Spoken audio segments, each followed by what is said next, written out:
he managed to pretend he had unlimited money and power, convincing people of the highest positions to believe in him. He gained access to billions of dollars, living like the great Gatsby himself. His parties were filled with A-list stars like DiCaprio and Paris Hilton, which were like from the scenes of The Wolf of Wall Street, which by the way was produced by Joe Lau's company. Today, I'll tell you perhaps the most audacious scam of the 21st century. So if you're interested in hearing how the son of an ordinary Malaysian businessman managed to deceive the rulers of several countries and the world's largest banks, meet Joe Lau. Joe Lau was born in 1981 in the city of Georgetown, located in the state of Penang, Malaysia. His family migrated there from Thailand in early 1960s. However, initially Joe was Chinese. His grandfather Man flew from China during the Japanese occupation in the 40s. Joe attended an international school in Georgetown before being sent to Harrow School in the UK, known for educating many notable figures. His father hoped this would pave the way for Joe's future success. While at Harrow, Joe realized his family's wealth was insignificant comparing to others. He surrounded himself with children of sultans and sheikhs, whose parents were not only wealthier but also held higher social status. Joe's talents for social mimicry began to surface. He told everyone that he was a Malaysian prince and not the son of a lucky entrepreneur. To reinforce this, he asked his father to ask his billionaire acquaintance to let him use his yacht and a mansion while he was away.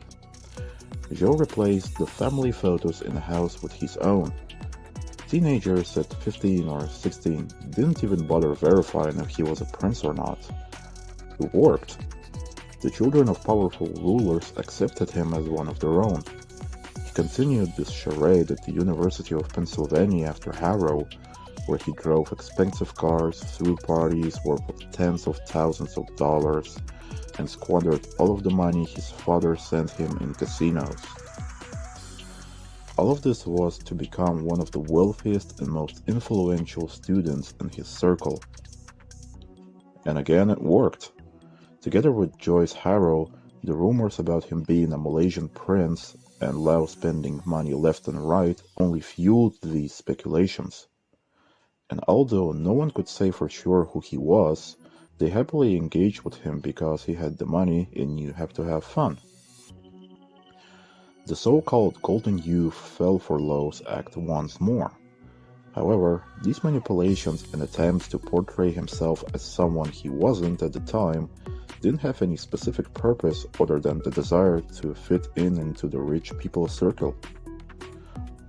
But once he did fit in, Joe finally began to realize the opportunities that could open up for him through these connections. Lau mainly interacted with Middle Eastern people, including those from Emirates, Saudi Arabia, Kuwait, and so on. The more he bonded with them, the more he understood the kind of money circulating there. The countries had resurgence when oil was discovered, and dollars flowed like rivers. Establishing connections became Lau's goal. To achieve this, he got into gatherings, organized a sort of tour in the Middle East, and tried to make as many contacts as possible.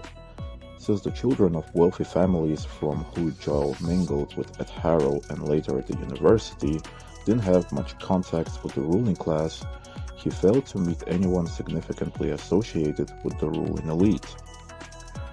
However, one breakthrough occurred in the Emirates.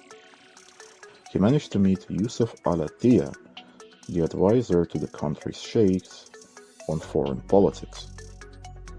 Al-Attiyah came from a wealthy family, received a top-notch education in the States, and achieved significant success in his political career by his 30s.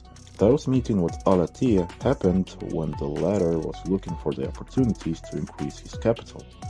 Lau was lucky when he activated his social chameleon talents again. He emphasized potential of deals between the Middle East and Asia, highlighting his connection in Malaysia and his ability to facilitate these deals. Al-Attiyah took the bait and introduced Lao to several influential people, including Caliph al-Mubarak, who headed the Nation Wealth Fund. Al-Mubarak managed tens of billions of dollars and was precisely who Lao was looking for. Lao pitched him the same spiel as he did with Al-Attiyah, but more tailored to those who understood economics better. The offer intrigued Al-Mubarak, but he requested more concrete proposals than just describing how to invest in the growing Asian market. This was a jackpot for Lao. He managed to dazzle a man who controlled billions of dollars.